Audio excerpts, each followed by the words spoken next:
Hello and welcome to Movies, Films, and Flicks. I am Mark Hoffmeyer, and joining me are two men who got custom tracksuits made for this episode. It's Erik Hoffmeyer and Marcos Ruiz. How y'all doing, Marcos? Yo, check out our YouTube page, Black Widow Super Cheese Fights.com.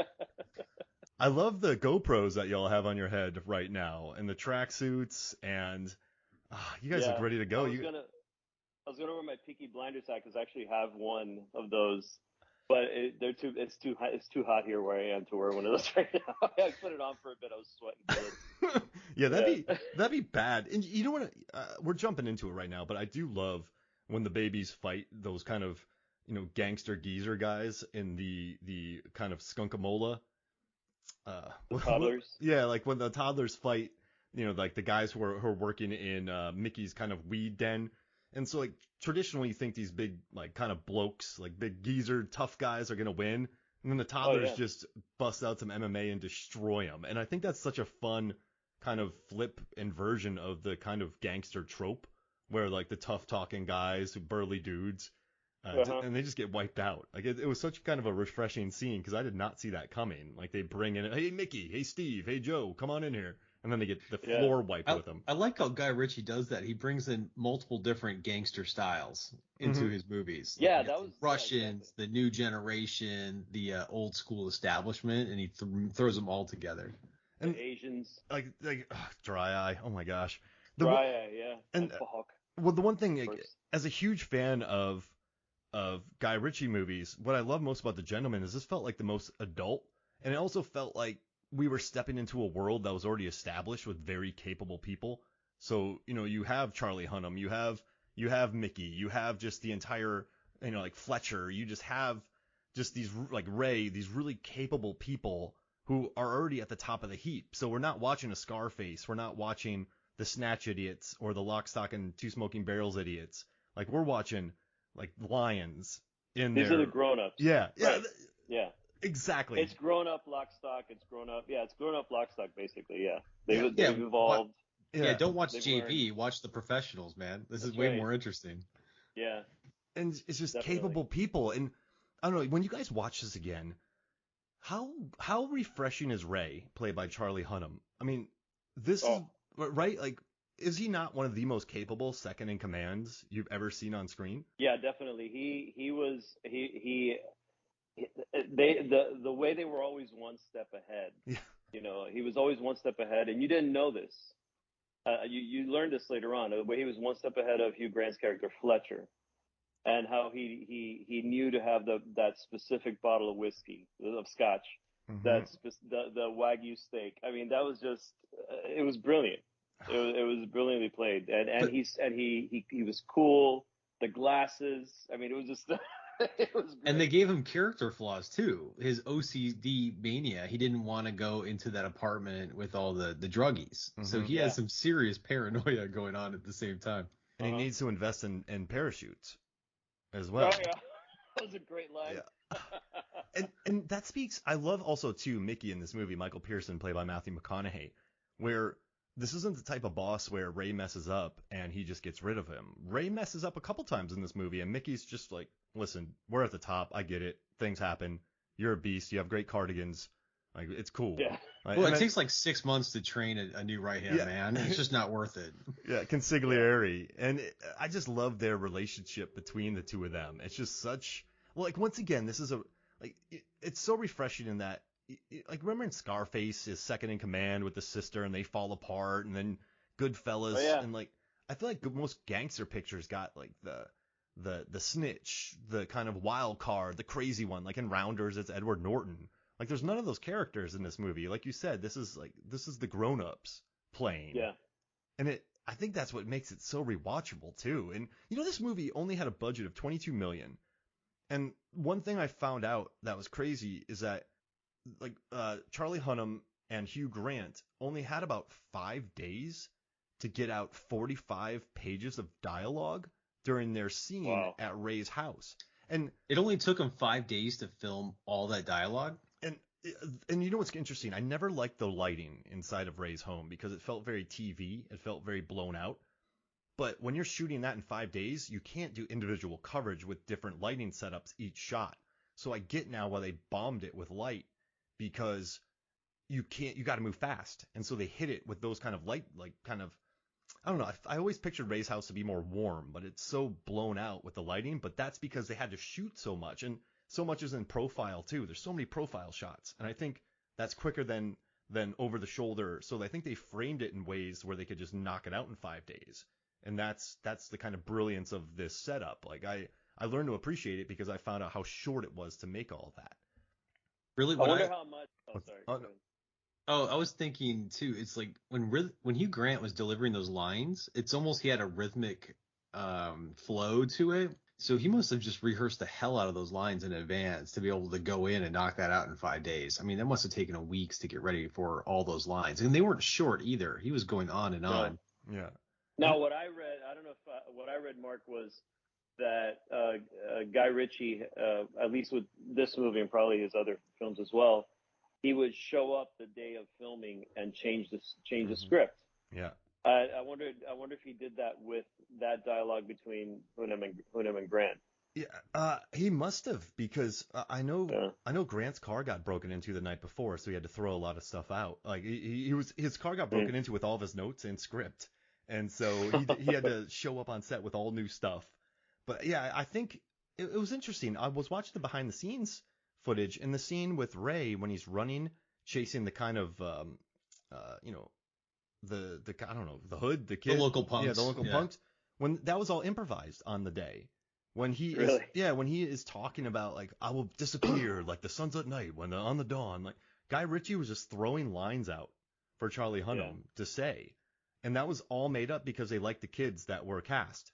Like they said, they had a good accent. So I mean, he must have been feeling it, Guy Ritchie, this movie, because but also what Hunnam and Ray have during those scenes.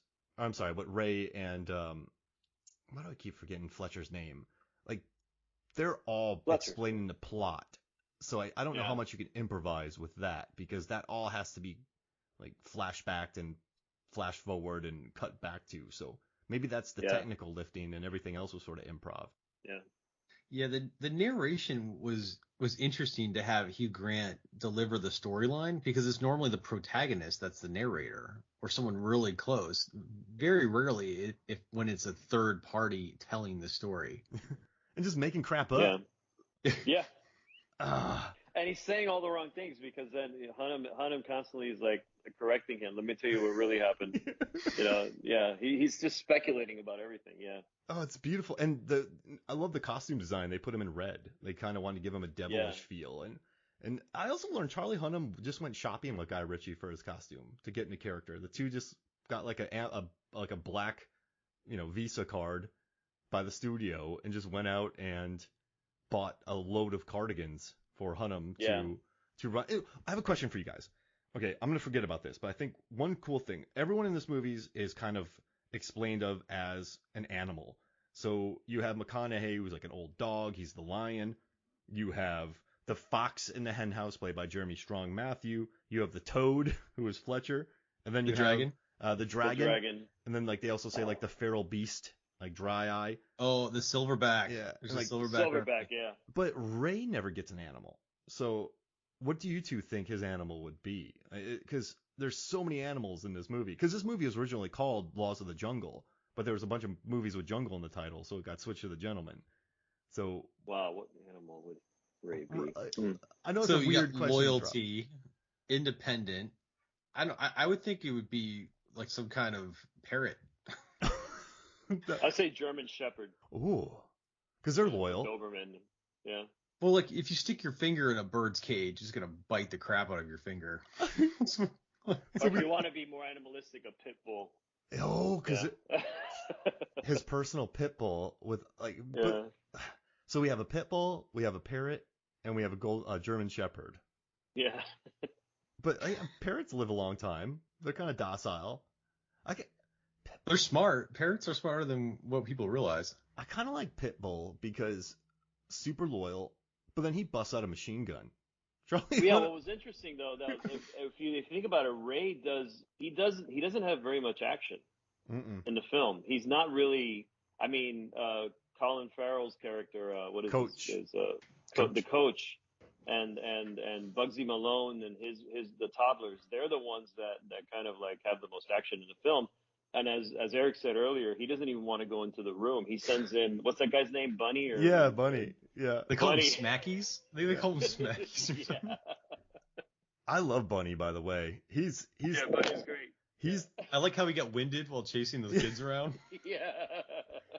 And oh man, but because they're all old guys. That's the thing. They're grown up. They're told this. It's realistic. Like one of the three of us goes out and then does some sprints around like 4 city blocks. We're gonna be winded.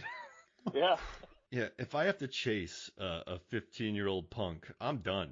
Like there's no chance I'm gonna do that. But my only chance is not sprinting. I'd have to just do like the steady pace.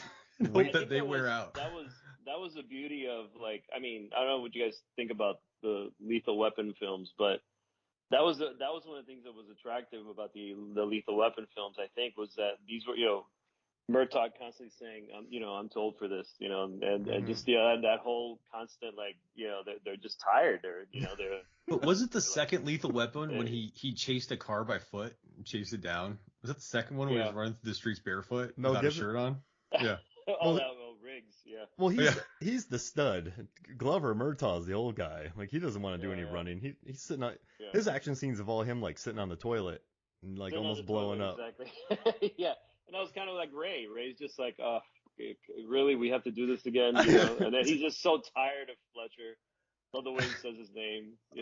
But he always gives in to Fletcher. Fletcher's like, sit next to me. Yeah. And then he gives him a look like, no. And then he always gives in. He gives in every time Fletcher makes a demand. Except for the cigarette when he gets up and tries to chase him around the table. Dude, that was, I think, in my opinion, the best line of the movie.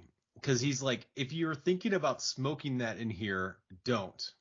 And then Hugh Grant was like, I find that confusing. Do you mean don't smoke or don't think? Don't think. That was brilliant. That was so funny. Because you had like aggression, but then you had this funny line. It was brilliant writing. Yeah. I'm so happy that Charlie Hunnam did this movie because I know some people who don't think he's that good of an actor. But between this and The Lost City of Z, I think he really proved himself. Oh, wow. I love that. Dude, check out Shantaram on Apple TV. I'm watching Shantaram with Charlie Hunnam. He's a convict from Australia who escapes and is hiding in Bombay, and he's helping the poor people of the city. Pretty amazing show and a great performance by Hunnam. Okay, I got to watch it. And I like seeing him come into his own. Call me crazy, but Lost City of Z should have been nominated for an Oscar. Just no one watched it. I agree. And I agree. I just point to this, I point to that, and just Lost City of Z. Who's the MVP of this movie? Who do you think steals it? I think Mickey Pearson's wife, Rosalind, because she was right every single time she talked. She was right. Yeah.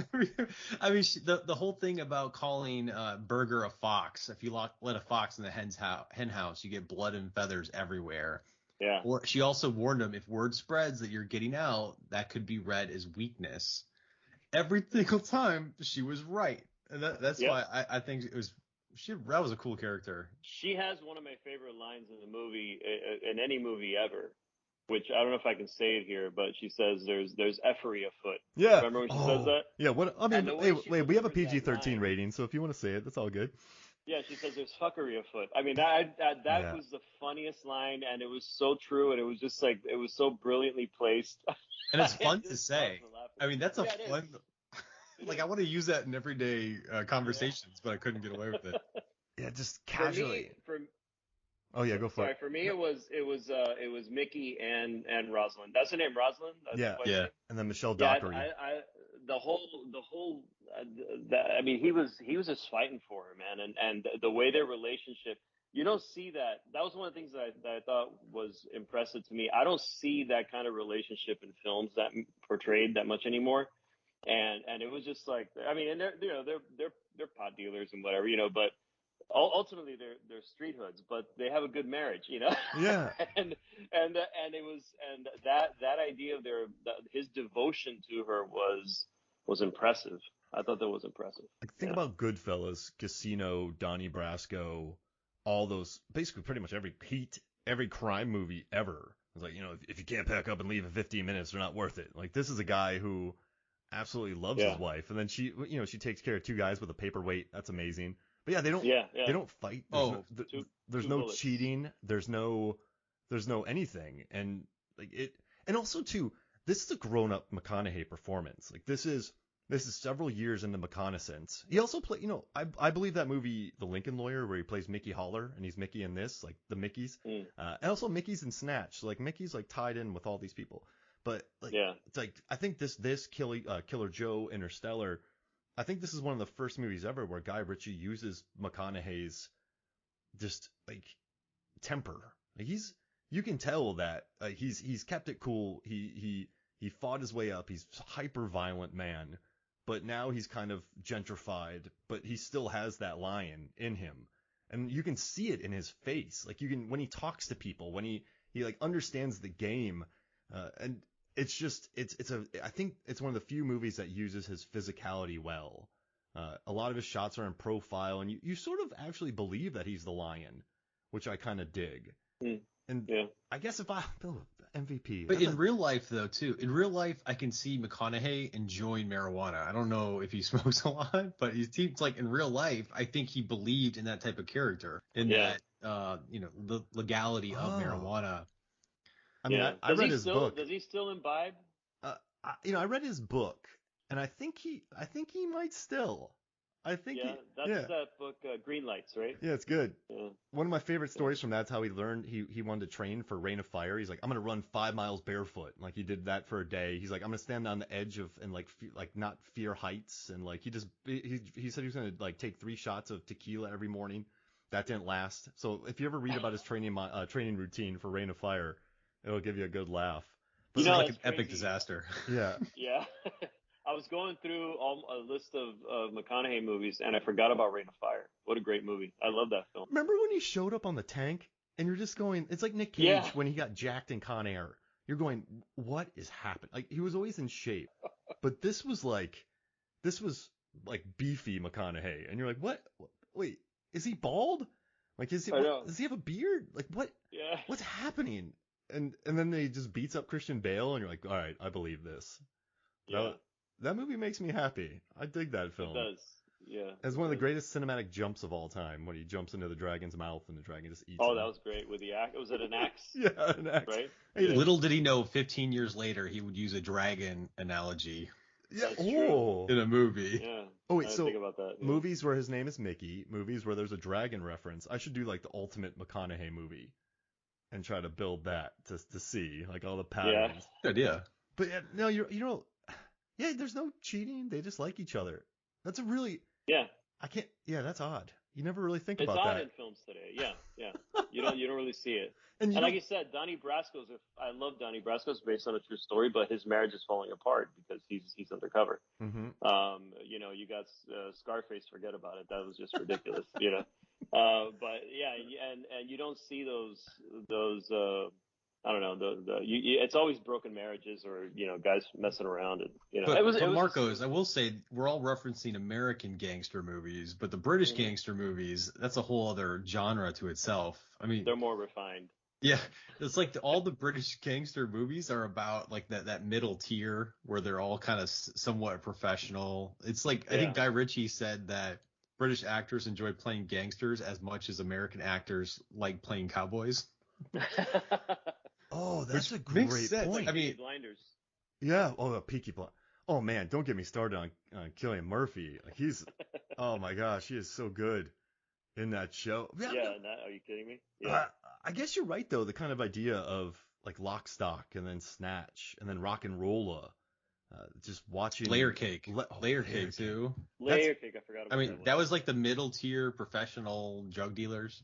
Yeah. And even that Snatch. was Daniel Craig, right? Oh man, yeah. Yeah. When he got picked up as Bond and people were complaining about it, I'm like, they just haven't watched Layer Cake yet because that's pretty much all you had to do. And that was Matthew Vaughn who produced Lock, Stock, and Snatch.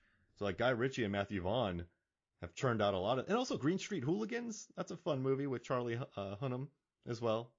He's a soccer hooligan who fights people. Scott Adkins is in the sequel. It's wonderful. Yeah, I got to catch up on those films. Josh, my son, wanted me to bring up because we watched The Gentleman together, and we watched Snatch, and his favorite movie is Lock, Stock.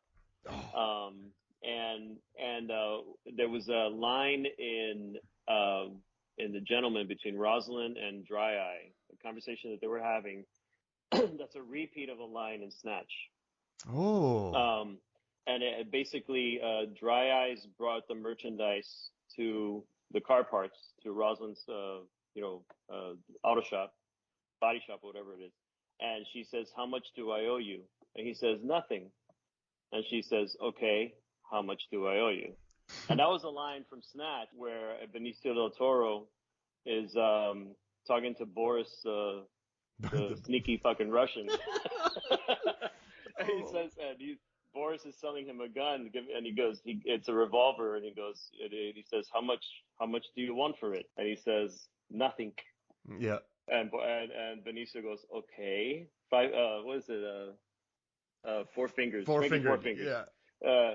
How much do you want for it?" And he repeats it again. It was a repeat of that line from Snatch. Did anyone else, speaking of the gun in The Gentleman, did anyone else notice how it was literally given to them in a box, like a present? Like, Yeah. If a gun is given as a present, like, what's gonna happen later on in the movie. Yeah. Chekhov's gun. So instead of just making it subtle, they literally put it as a present. Yeah. I thought that was smart. And there was a whole thing about the gun, and watching some of the behind the scenes stuff. That gun was actually made for the movie, and it's actually made out of 14 karat gold. They made it out of gold, not even gold plated. Guy Ritchie said, no, it's 14 karat gold. Of course. And it had a name. I just don't remember the name of it. Something Beyond the Sea or something like that. I forgot what it was. But of course, in this movie, like, all of McConaughey's suits were bespoke. Even the tracksuits were custom made. Well, the tracksuits were based on traditional English fashion, like the type of plaid or stripes that they use in the regular suiting, but they tried to take those designs and imprint them on tracksuits for a different generation. So you still had that traditional English style, but it's being customized and carried on in a different way by this new generation, which was so smart. Man, and right. How much are y'all enjoying Colin Farrell's turn as a character actor? Like, he's amazing. Not like SWAT Colin Farrell anymore. We're talking Killing of a Sacred Deer, In Bruges, The Lobster. Yeah, The Lobster. Just weirdo Colin Farrell. Just pop it up in movies and stealing the show. His boys mess up, but I love his scene with Ray too, where he's like, "Listen, I got you. Like, I'll pay you back." And then exactly. Yeah. Ray's like, "That's cool. I get it. You did me 3 favors. All right, get out of here." And then he does 4, and he gives him the 4. 4 fingers. 4 fingers. Yeah. Man. 4 fingers. Yeah. Yeah, it's just it makes me kind of. This is a weird one because this one really works on all cylinders, and then. I think Guy Ritchie goes out and makes kind of Wrath of Man, which is good, but it's a little too hard-boiled kind of for my taste. That was a more serious, that was a darker film. I liked it. I enjoyed it, but it was definitely, darker edge. It wasn't your typical, it didn't feel like a Guy Ritchie movie. Yeah. Well, I like this one. It was almost like a triumphant return. It's like almost, it felt like he was showing off a little bit. Like, for example, like all the film school, I felt like he wrote this for film students. Like aspect ratio. Yeah, the aspect ratio. Hey, I'm laying some pipe here. Oh, hey, let's go to the smash cut. Yeah. I felt like he was like writing this for film students and movie buffs out there. And then like pitching the script to Miramax, and it's just such a. No, you're right. It's I dug those kind of widescreen talks. Like I dug those conversations about it. So it's like Inside Baseball. It was a more mature return to his like gangster roots, but he's also, he married Madonna. He made 2 Sherlock Holmes movies. He made a $1 billion grossing Aladdin film. Like, if he wants to have a 14 karat gold gun in a $23 million budget movie, 14 karat gold gun. Why not? He also has, Gritchie Brewing is real. You see that truck outside of the bar. What is it? I looked it up online. He has a brewery a beer brewery in England called Gritchie Brewing. And so if you type it in, you see his beers that he has on tap. Like, he has an Instagram page. So he's like this dude who's making craft beers. He's getting. If I'm in bespoke England, I outfits. would go to his brewery. Yeah. Yeah. Yeah, and then they would kick me out because I'd be trying to talk like, Brad Pitt from Snatch. We've never heard that before. Thank you. Yeah, Guy Ritchie's been a pretty big part. I remember in the 90s of my life, like in the 90s when the MTV Movie Awards, they used to be pretty cool. They handed out this first time director award to like Sofia Coppola, Wes Anderson, Doug Liman for Swingers. And then I learned about Lock Stock, so I got the VHS. And then when Snatch came out, I was a junior in high school, and I went immediately after school to go see it. And I bought the DVD with the cards, like they came with packing like cards with it. I think Sherlock Holmes was the first Blu-ray I ever bought. So yeah, I feel like Guy Ritchie's sort of just popped in and out of my life for the last, I don't know, 24 years, I guess. Hey, speaking of Sherlock Holmes, they had a pretty good right-hand man in Sherlock Holmes as well. Oh, Jude Law. Yeah, I mean, it almost felt like he's a leading man, but he took a step back to be the right-hand man to Robert Downey Jr. Yeah. That's Watson, right? Yes. Yeah, because that's when RDJ was white hot. So like, but I mean, I think Hunnam was happy. Did you guys ever watch the movie that he did with Guy Ritchie, the King Arthur movie? Where Oh, I love King Arthur. It's fun. I don't care what anybody says. Yeah. I thought it was so much fun. It was, the music, the soundtrack, the way they filmed that. It was. Was it I overly loved it. stylistic? Yes. Yeah. For sure. Yeah. Did Guy Ritchie do the Robin Hood one too? No, he didn't do the Okay. turn. The way they explain That the was new, Ridley Scott. I read about the new King Arthur, but they said it was kind of King Arthur with geezers. And With what? with geezers, like Yeah. British gangsters. And I remember watching it and going like, this is $170 million, and they allowed this. Like this, it kind of blew. Like as much as I love that movie, I feel like it's $170 million movies like that kind of are the reason why we justifiably have nothing but like Marvel and Top Gun and DC in our theaters, because Like Waterworld, Yeah. 200 million, and yeah. And yeah. it didn't come anywhere near to make its money back, and it's not a cult classic. But I watched it and I was like, why do people hate this? Like, this is fun. This is big animals and monsters and like Yeah. not mermaids, whatever they are, banshees, sirens. Jude Law was in it. Yeah. Oh, he has a lot of return actors, Guy Ritchie. So people must just like working with him. They must like sort of being on set. And you know what's another interesting thing? Kate Beckinsale had Michelle Dockerie's role first, and she was on set for about a week, and then she left. And then they brought in Michelle Dockerie. And I like Michelle Dockerie. Listen, I love Kate. I love Katie B. But Dockerie's kind of perfect in this movie, I think. She's sharp. Yeah, I think she is. Yeah. She's great. She's pointed. She's sharp. It's a different vibe. I mean, that's her character in Downton Abbey. I don't know if you ever watched that. Like Lady Mary. She'll never seen I've it. never watched it, but I know she's in that. Listen, y'all. She'll drop you with some words. Like she'll lay you out. She's quick.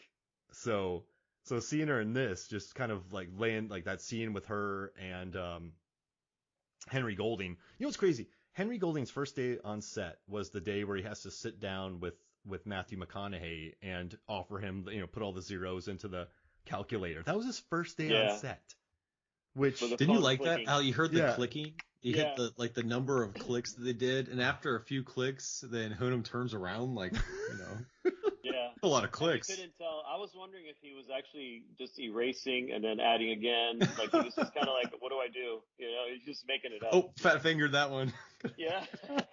Exactly. or maybe he put a dot, like a 4 million dot, like 9999 cents. But he spells it out. He spells it out just like 400 million. What is it? He just spells out boobies on his calculator and then flicks it over to him. But I think he said he would pay him trillions of dollars if he got yeah, you think it was trillions? that business. But just I also like Dry Eye a lot in this movie because he's not totally incapable either. He's like in the middle. Like he's not a toddler anymore, but he's not the lion. So he's kind of like a hyena, but like, you know what I mean? He's not there yet. And I wish they made that character more multidimensional. Oh, just Dry Eye? Yeah. I guess he just shows up and what? But I kind of buy that because, I taught high schoolers and I currently teach college students and they know everything.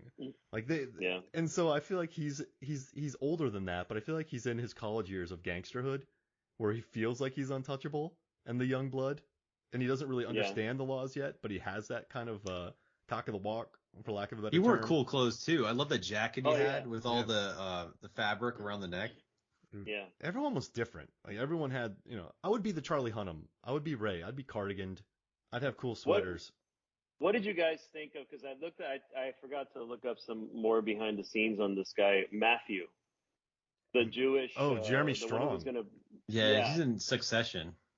He was hysterical. He was so deadpan. I loved it. He ended every sentence with Michael. Yeah. With this Mossad crabs. I've been swimming with sharks for 20 years. And but I bought into him because I feel like he has been swimming with sharks for 20 years. He just, he hasn't been roaming. This isn't the other guys where the kelp get the breathing apparatuses and go fight the lions. Like they haven't done that yet. He's the polar opposite of Dry Eye. That's the cool part. Yeah, just totally chill. Probably has billions. He's a fox. He is a fox. He's a fox. Yeah. The fox in the hen house. Yeah. But just Michael. Yeah. Hey, Michael. Like, I'm telling y'all, I love the kind of adult gangsters in this and how different they all are. It makes me so happy. But yeah, I mean, I think he added, what I like about Jeremy Strong is he goes deep into, character acting. And I know in Succession, he's done a lot of that, but it's like watching him in The Trial of Chicago 7, Molly's Game, like Black Mass, like Selma. He just seems to, I don't know. He just brings something. He's this character actor always brings something a little funky to the role, and I don't think I've ever seen a Matthew type in a movie as like a gangster. And he was interesting. Yeah. I was interested in hearing the way he talked and his quips.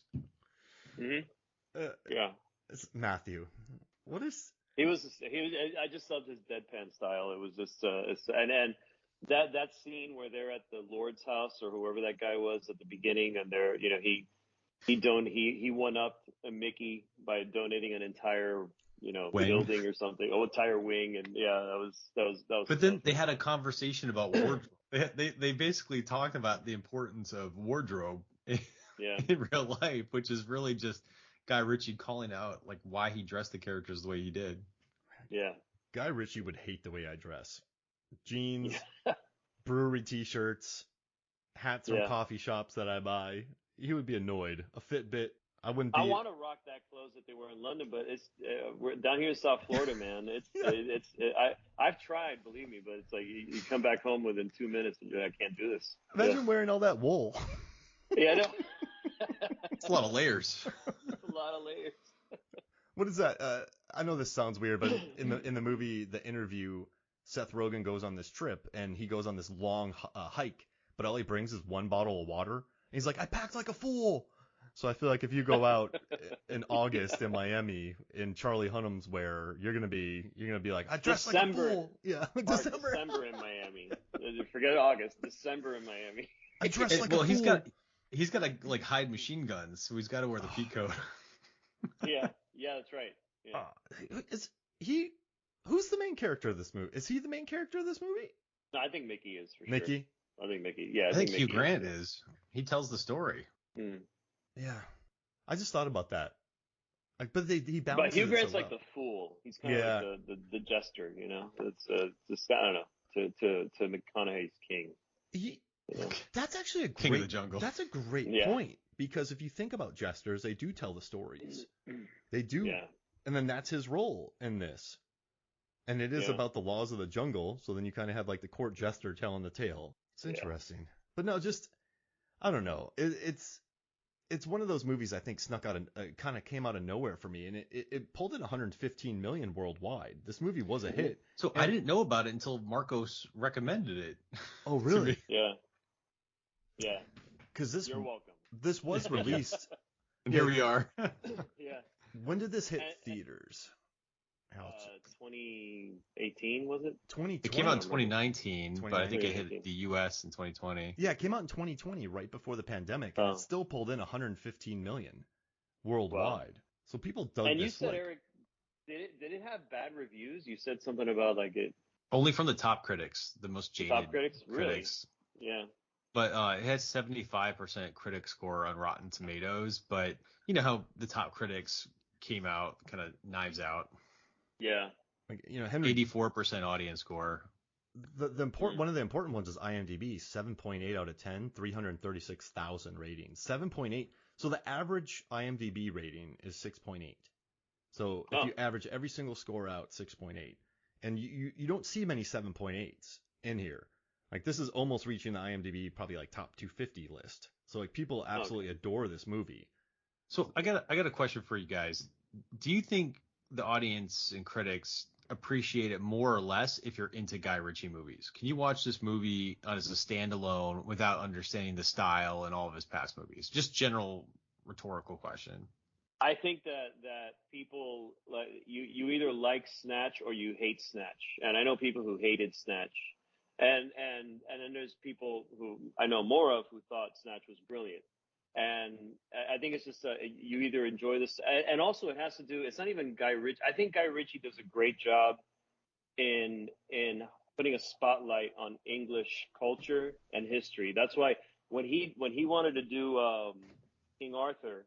He did it because it's such a part of English lore that he just, it was one of his, I think I read that it was one of his passion projects that he wanted to make that movie. So it's very English. So if you appreciate English culture, if you appreciate, if you're an Anglophile, whatever, you're going to love Guy Ritchie films, especially if you're a dude and you like gangsters, you know. They did talk about, they talked about culture a lot in this, about how he used the selling drugs to navigate the upper levels of British society. And then they also talked about the tax system and the estates some of the lords. So I thought this is one of the more interesting business propositions when it comes to gangster movies. I mean, other gangster movies is about robbing a bank or something, but this one is really well thought out. And I think one of my favorite parts of the movie was when they first took Berger into the first area, and they let that scene breathe. They took their time. They had a conversation about the business proposition and about what happens when it becomes legal. And that to me was really smart. A lot of times you don't let that whole scenario play out the way it did. How do you deal with these drugs? We put them into Russian nesting dolls and then we ship them. Like, that's in most movies, but this one seemed really well thought out. Yeah. You'll be sitting on $1 billion business, and then this guy says, Matthew says, well, why sell it then? I want to enjoy some nice walks in the park, and he's taking up some young cubs. Yeah. I love that he's talking about retiring, but Rosalind's like, what are you gonna do? Like, I'm not retiring. I don't want to retire from this. But that was a fun But just the way that they break down the actual drug distribution, and then they go to the seafood place, and just the whole aspect of it. Guy Ritchie knows something. The manufacturing or the way he set up the warehouses underground at these old English manors. I remember a few years ago watching a series, BBC, of course, that was about these manors that had been in families for generations, but now these families these houses are becoming these burdens on them, so they're renting them out for Airbnb. Events. Yeah, Airbnb for weddings, for events like that, because they can't afford to keep the upkeep of the manors. So I think that played well. That was a great, way of, what better way to, supplement your income than to grow weed underground on your manor, And that was a pretty vast project too. And the way they laid it out, it looked like to me like it was just containers, right? It didn't look like just a bunch of containers underground, just lined up, and just that it was really cool. Like, if I was gonna grow weed, I would do it that way. We'd have to move from Florida. That's the only problem. Yeah, we have too much limestone underground. It's all saturated in water, so it wouldn't work. Yeah. We don't have basements in Florida. No. It'd be flooded immediately. Yeah. I spent $200 million on this. What's the deal? It would have to be a type of drug that does really well with a lot of water. That's right. Yeah. What was it? Hydroponics? Yeah. Oh no.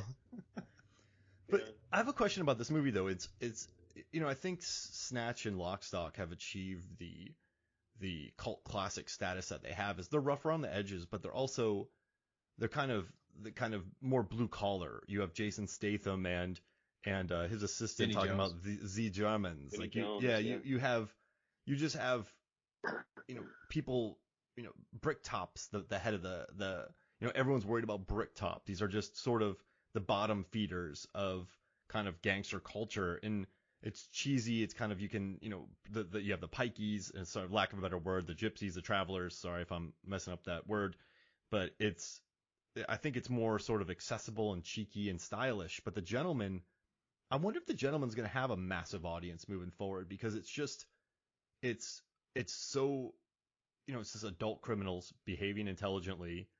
There's really not much sex. There's not an explicit amount of violence.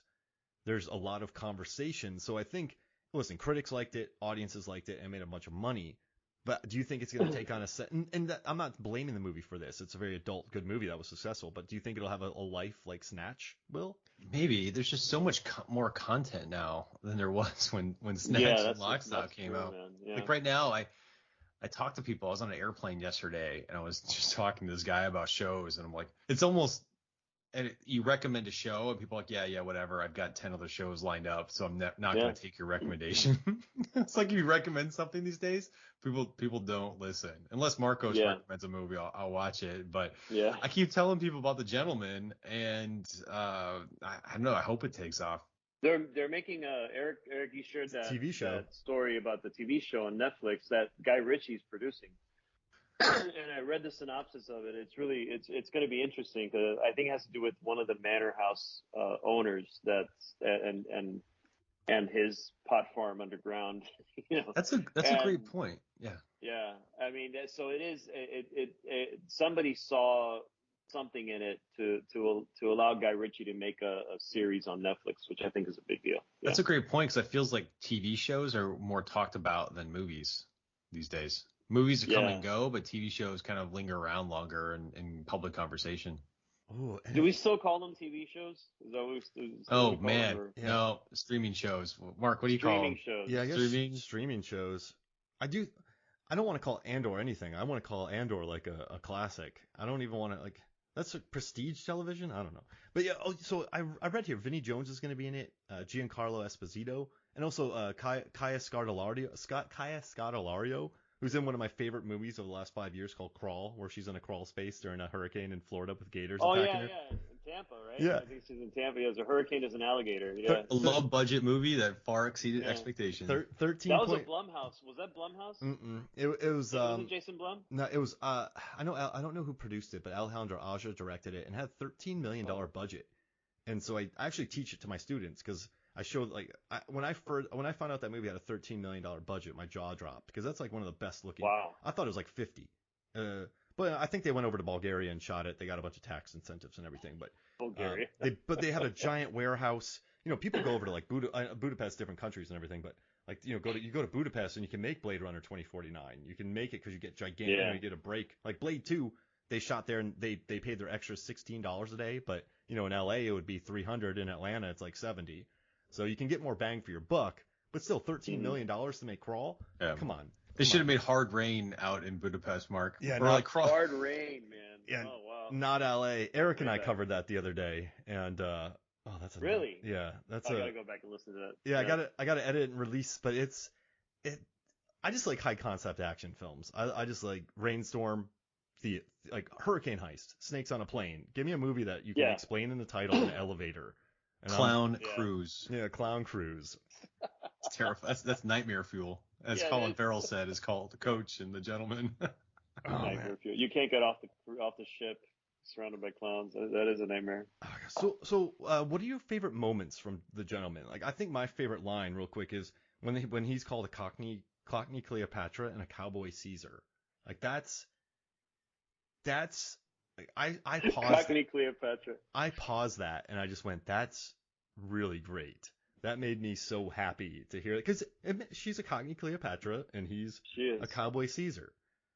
Who called him that? It was Hugh Grant who said that. It was when he was setting up the story. Yeah. Oh god, that was hilarious. What a great line. And I'm so happy. Like, I hope we don't get a prequel about Matthew's rise or Mickey's rise, because Michael's rise. It's just, I don't want that. We've seen that. That's Breaking Bad. Like, we've seen that movie before. So I'm so. When's like John Wick? I guess he's already established. It's kind of weird to have this kind of movie, right? Like, well, I guess it's not. You have the retired person. I thought I was out, but they brought me back in for one more. I'm on a rant here, so you don't have to go along with it. They need to leave the gentleman alone. Yeah. I mean, I think the series is fine. Yeah. Because it builds on it. It's an offshoot of that story. Mickey won't be in it, neither will most of these characters, and it's fine. Yeah, they're taking the concept and really building it out. Yeah. We're finishing watching. We're going through Breaking Bad now, and we're gonna, before we get into Better Call Saul, because I haven't seen Better Call Saul yet. And I heard good things about it, so I said, let me go back and watch Breaking Bad and then continue. And I think that's a good continuation. Mm-hmm. But you don't make a sequel to The Gentleman. You just let it be. Well, do any Guy Ritchie movies have sequels? Well, sure, Sherlock Holmes. Yeah. Oh, good call. But Snatch doesn't, Lock, Stock doesn't, and they don't need to. They're perfect. They're just perfect little films that you can go back and watch. They're rewatchables for sure. You can just go back and watch them over and over again. I watch Snatch at least twice a year. It's insane. Yeah, how many times I watch that film. One of my favorite lines from The Gentleman was how they said, "Another slice of Americana causing drama." Because you have Berger and McConaughey, and I think the reason why I like that, aside from the alliteration and the flow of the line, was I like how Guy Ritchie really involves Americans in his movies. I mean, he brings in a lot of rappers too. Like Ludacris was in Rock and Rolla. They had Farsight in this one, right? Wasn't that Farsight with "Oh shit"? Wasn't that them? That whole chase scene. They had "Oh shit" as one of the songs. I think that was a Farsight. I hope I got that right. I need to look into that, because I haven't really looked into the soundtrack too much. But I do know that Bugsy Malone said that he would do this movie for free because Snatch is his favorite movie. There you go.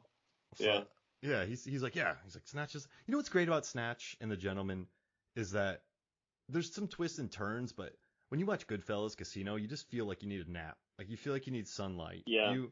I don't want to watch those movies much. Like I love them, and I don't think I could ever debate their quality, because they're absolute wonderful material. But if someone gave me a choice of watching Casino and Goodfellas or Snatch and The Gentleman, it wouldn't in a heartbeat, because you don't get dragged into hell in Snatch. You don't or The Gentleman. It's a nice stylish. Exactly. I'm not trying to be reductive here, but it's just a nice, stylish, fun experience. And you know what's nice about? I think I love Snatch, right? I would put Snatch ahead of probably all of his other movies, but it still feels like a little bit of Tarantino-esque,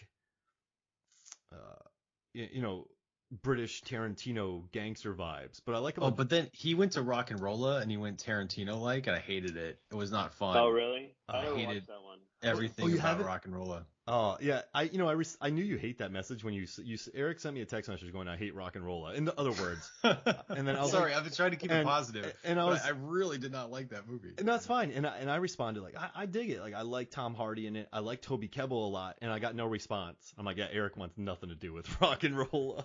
Well, I try to keep things positive, and I didn't have anything good to say. Tom Hardy. I think he's a fantastic actor. I loved him in Peaky Blinders as Solomon. Alfie Solomon, I think is his name. I don't know the name of the character. And Handsome Bob in Rock and Rolla. Not to be confused with Gorgeous George from Snatch. Right. Well, the problem with Tom Hardy, I was watching Legends, which is the story of the Krays, and he plays the two Krays, and it's again just really Tom Hardy goes dark, man. He is a dark guy. He just goes, he can't help, and even in Venom, he's great in Venom, but he goes dark, right? He just plays these dark characters. No, what was that movie with Chris Pine where they were fighting over Reese Witherspoon? This means war. Yeah. Yeah, That's that the one. only lighthearted movie I can ever imagine him being in. And it doesn't He's feel so right. good. Yeah. He's so good. There's a fight scene in Legends where it's because it's The bar fight. the bar fight between it's him. You know, it's the two of him. It was so brilliantly done. I loved it. But yeah, it's just art. Yeah. Mark, didn't he get into an actual fight with Shia LaBeouf on that movie in the South where they were bootleggers? Yeah. Apparently Shia knocked him out. Whoa. Shia's wiry, but right now, that if you type in Tom Hardy jiu-jitsu, he's just going around winning tournaments. So he's currently I think if you type his name in, like he just won a couple of tournaments recently. He's itching for a rematch with Shia LaBeouf. Yeah. Or with his brother from Warrior, like the yeah. Warrior sequel. Listen, Shia's wiry. Like I feel like that dude could pack a punch. Like he seems to have that sort of manic pixie punching ability. That could blank first somebody out. Punching ability. Yeah, the first episode that Mark and I did on this show was Warrior, and we talked about why at the end Hardy's matches were so short because he didn't have a martial arts background, so he would just knock people out right away. But 15 years later, he's winning tournaments. That's impressive. Yeah. Wasn't that one of your favorite movies, Eric? Warrior. Yeah, it is. Yeah. It's top 5. Telling me that.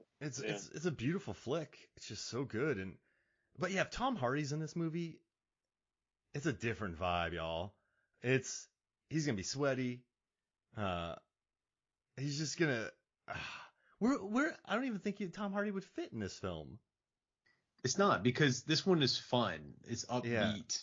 Yeah. It's alive. Oh. Okay, we haven't talked about the grill, y'all. The foot warmer. Oh my gosh, yeah. The keep your knees warm and grill your steak at the same time. It's irresistible to Fletcher. I'll give it to you now if you just leave. That was so great. That was such a great line. I'll let you take it if you just leave. I remember watching that with my wife Megan, and we were just looking at that thing, going like, "We need that. Like, I need." Yeah, man. That's probably. That was beautiful. And it was custom made by Guy Ritchie, so it's probably easy $50K, like probably with the canvas like in the back holding it up and just. But I was and then he busts out like Wagyu steak, and you're just. Yeah. Like, that's a good night. Drink a good scotch. Like, he played Fletcher so good. But I think anybody would be played by that. Just like, oh man, I got scotch. It's very seductive. Yeah. It is, man. It is. I'm like, can I have one of your cardigans? I'll leave if you give me one of your cardigans. That's what I would say to him. Like, so cardigan, Wagyu. What? I didn't know he designed that. I didn't know he designed that grill. Yeah, and that, like, he had the his brewery in there. He had the grill in there. He took him shopping. I kind of like that. Like, from where he came from with Lock Stock as kind of a hustler.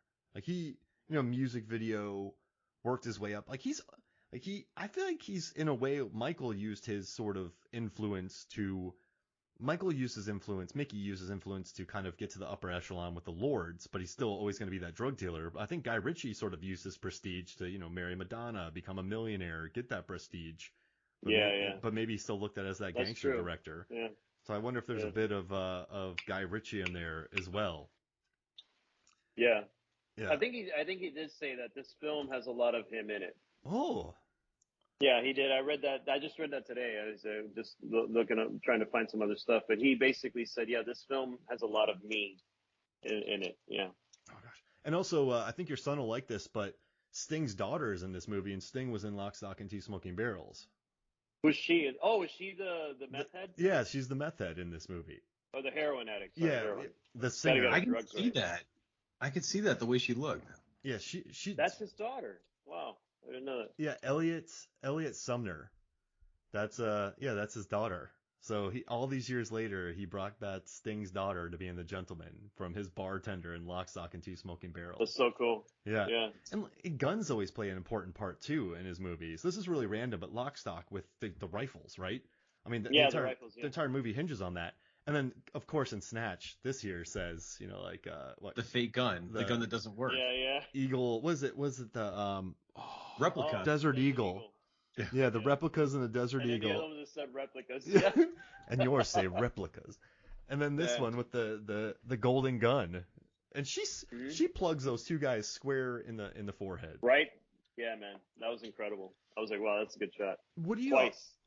There are a couple bits in this movie, and I want to see what y'all think about it, because we do have Fook And so, I mean, what do you think about the whole kind of, they pull him out of the trunk, he jumps off, they need parachutes, but it's Fook, like this, but it's Fook. Like, I don't know where that accent came from, but like, what do you think about the bits? Do you like those moments? I thought they were provocative on purpose. Because I remember some of the interviews with Hunnam, he was like, "Oh, I can't wait to offend a bunch of Americans because of the amount of C-bombs that were in there." We just got to realize that the words got different meanings in the different countries. There's just different norms that they have. But I think Guy Ritchie was a little come at me, bro, just trying to have some provocative things just to push the envelope and get people talking. Yeah.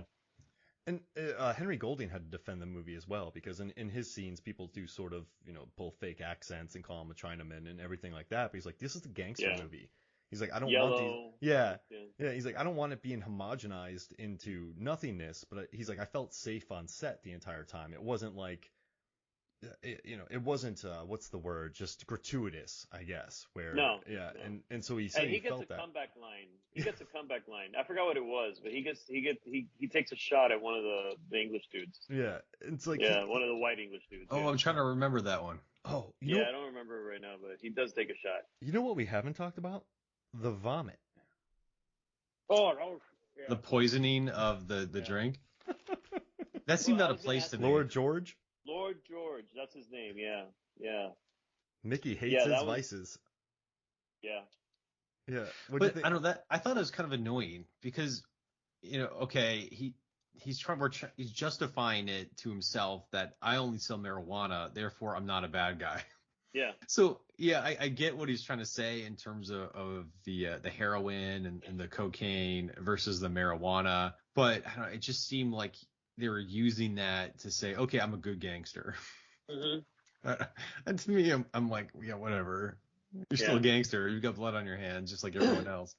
Yeah, exactly. How much? Yeah, they played scenes of that Sting's daughter, dying on the front lawn while that scene with Lord George was going on, and that was the whole thing. Hey, you're a bad guy, because you're selling this stuff. You're poisoning people. We're not, Yeah.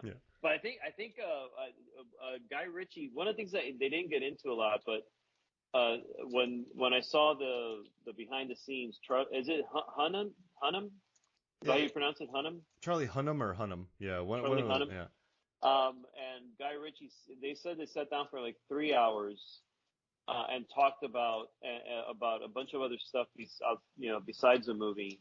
And Charlie told him about the marijuana industry in California and gave him great detail about it.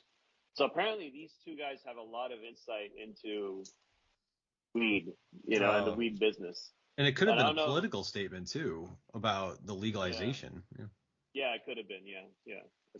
They at least seem to have some kind of appreciation for it. Yeah. And then he makes him vomit. Yeah. Just explode with puke. Projectile vomiting across the table. That was disgusting. The Exorcist type vibes. While Charlie Hunnam's in the back with kind of his OCD. If he's pulling Steve McQueen's in the background, you can tell though. There's some scenes where he's in the background doing weird blinks.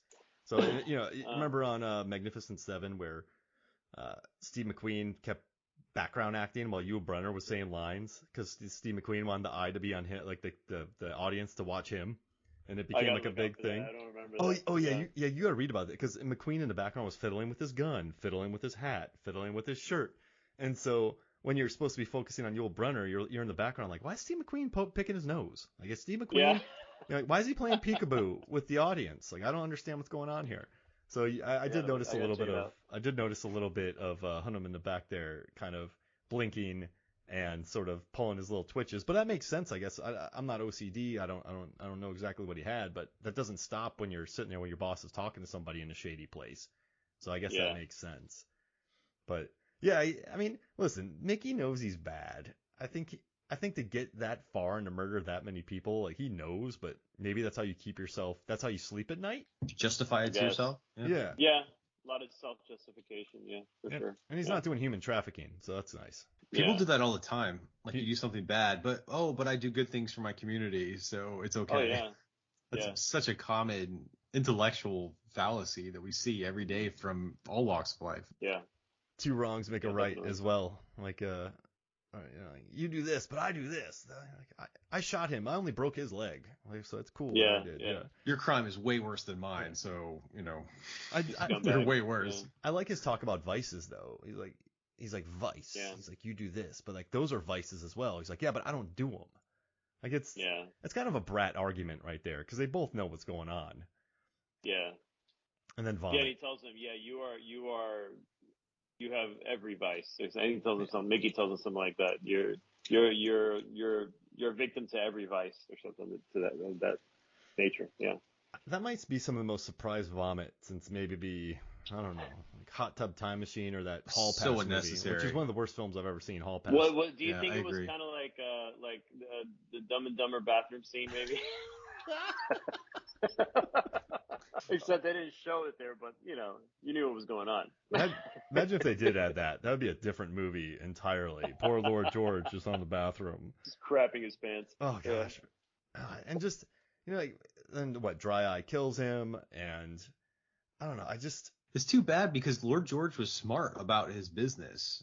At least he played the game. He had his territory.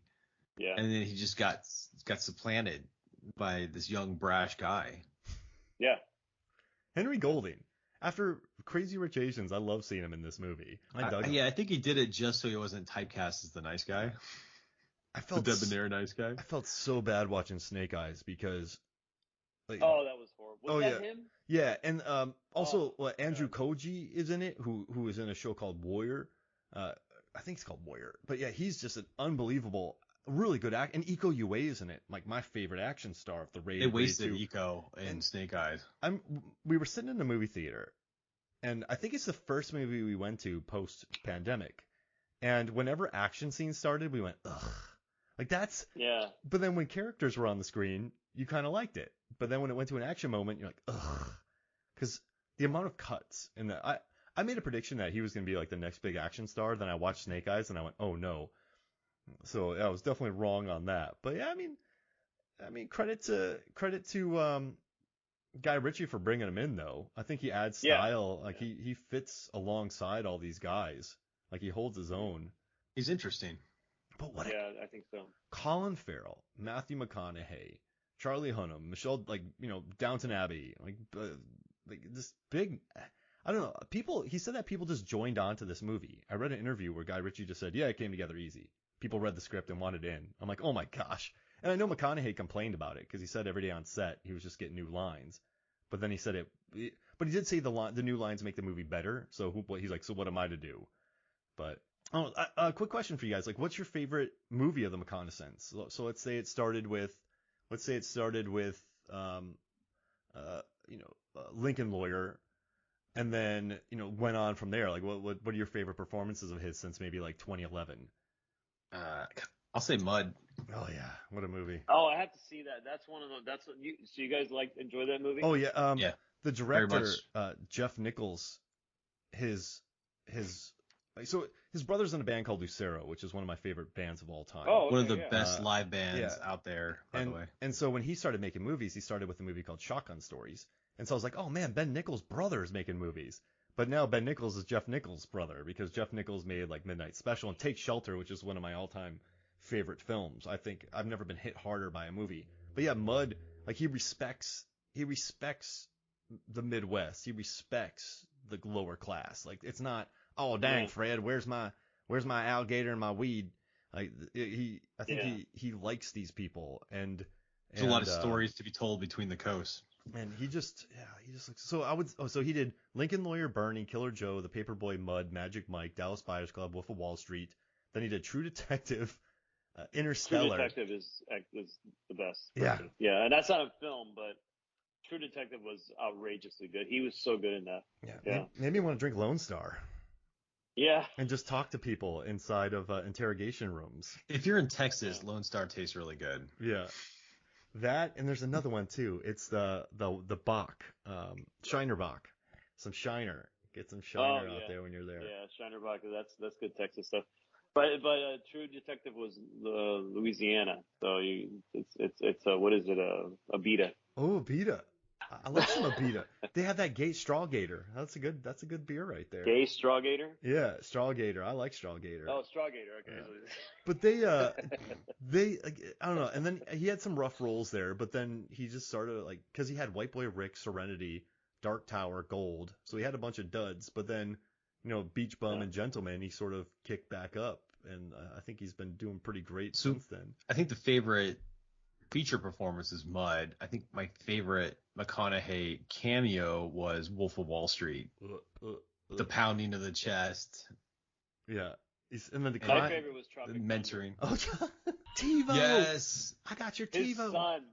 His son that he did, his like adolescent son that he takes him. He's just this floppy kid looking at his screen. That was so funny. He just look at him and go.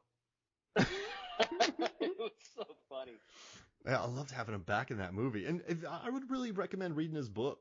I don't know if you ever have the time to. No. I honestly, I just heard about it. I got to pick it up. Yeah, it's a good read. And then I also read the Dazed and Confused book, and he had a lot of stuff in there too. So I kind of loved reading about. I want to read that just for Parker Posey.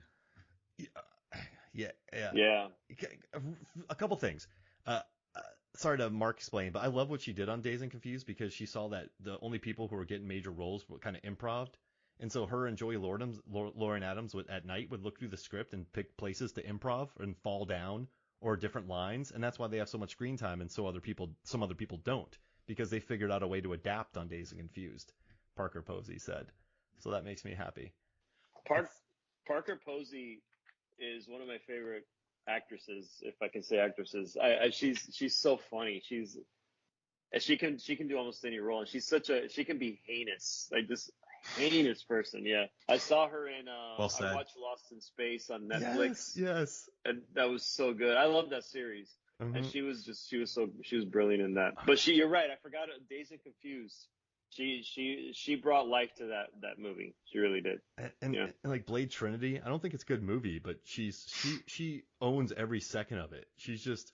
And then also Scream 3. So I recently did a series about Scream 3 on Movies, Films, and Flicks, and I watched Scream 3 again, and her and Courtney Cox together, like they said on set on Scream 3 with Parker Posey that like the crew would show up during her scenes because they just knew that something insane would happen. So whenever Parker was up, the entire crew would just watch her jump into Warburton's arms or say something stupid. What was her role in Scream 3? She played Courtney Cox in Scream. In the movie? 6. Yeah, so Scream 3. I forget which one they were on by that time. I think they're on Scream 1. 6. Good Lord. They're up to 8 in the. I don't even know there were that many. Oh no, Stab. She was in Stab 3. Yeah, it was the fake movie based on the movie Scream. But also, I just.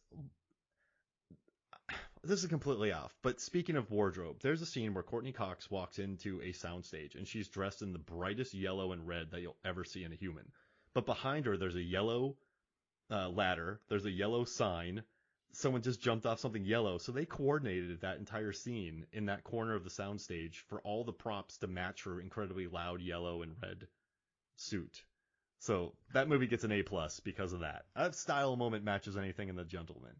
But is there anything else you guys want to say before we get out of here? Any favorite moments? Anything we didn't cover? I got a couple questions. I did the questions for Mark, but since we got our friend Marcos with us, this is questions for Mark and Marcos. Okay. All right. So rapid fire.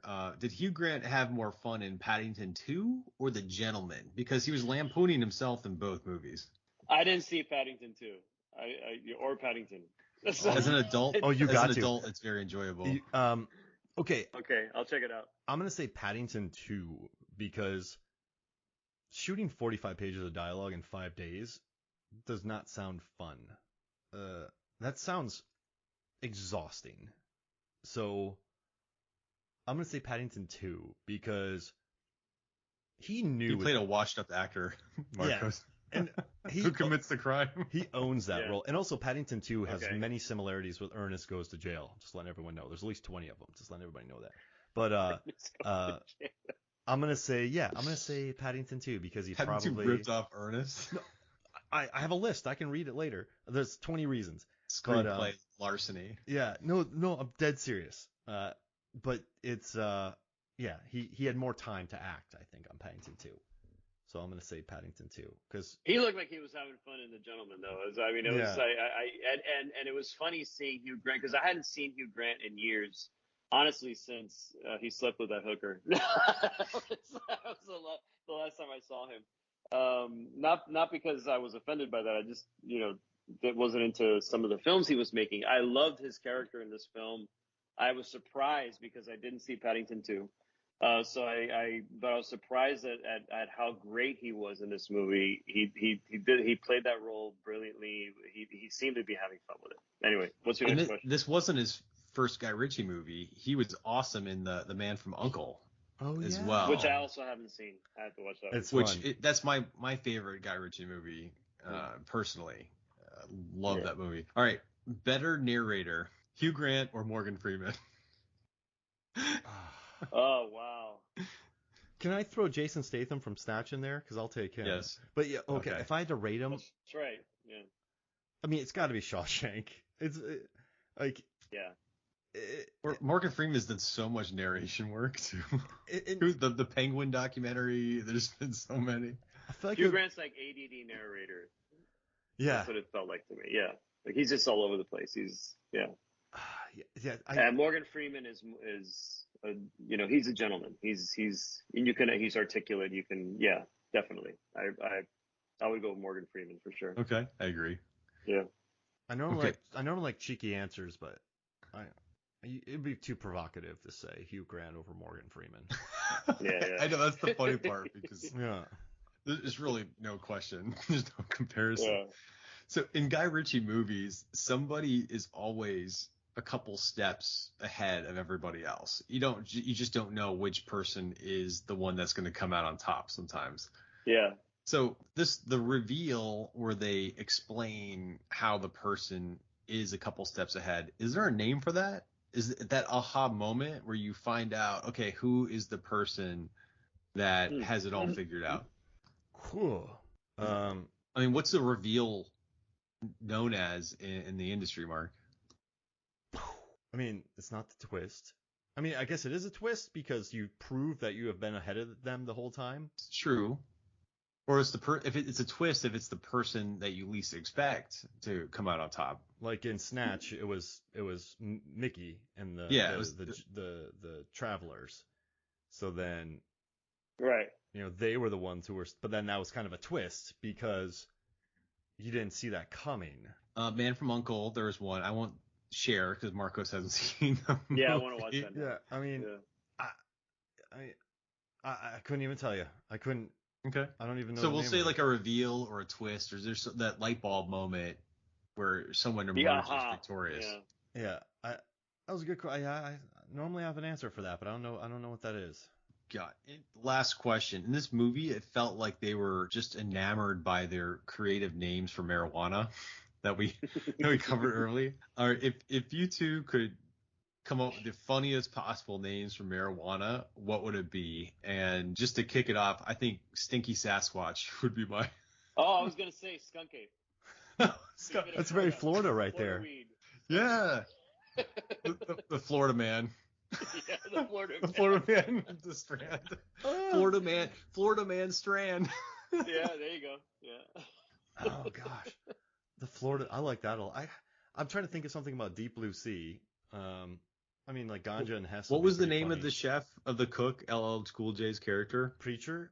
So it could be the dope preacher. You could do something. Preacher dope. Yeah, Preacher dope. That's too on the nose. Yeah, because that's not really a nickname then. Wait, or is it? Let's see. Common. So I'd have to come up with a name. What was the name of Samuel Jackson's character? I would just call it Carter Blake. That's Thomas. Carter Blake Surprise. That's Thomas Carter Jane's. Blake. Thomas Jane's character's name from Deep Blue Sea. So I would call it the Carter Blake. Carter Blake blend. The Carter Blake blend. Ooh, you gotta have alliteration when you are. That rolls better. Carter Blake blend. It's hard to say, but it's fun. Especially if you're 3 joints in. Yeah. And like, yeah, you got the Dr. Susan McAllister. Like, I got different blends, and they're all just Deep Blue Sea character names. Hey, you got the Scoggins? Oh yeah, I got the Scoggins for you. The Walter Goggins Strand. Oh, I would buy that one. Yeah, the Walty Goggies. and then they come out with an Multi-gag. Just have the justified strand. Oh, that'd be great. Hey, thank you guys so much for joining me. I love this movie. Yeah, this was a lot of fun, and thank you, Marcos, for coming on here and talking with us. Thanks, guys. It was a lot of fun. I appreciate it. Thanks for having me on. Yeah. And remember, when the silverback has more silver than back, it's time to move on before we get on. So with that, right. We'll close out the episode. All right, guys. Exactly. All right, so thank you so much. For me, Mark Hoffmeyer, for Eric Hoffmeyer, for Marcos Ruiz, this is Movies, Films, and Flicks. We'll see you next week.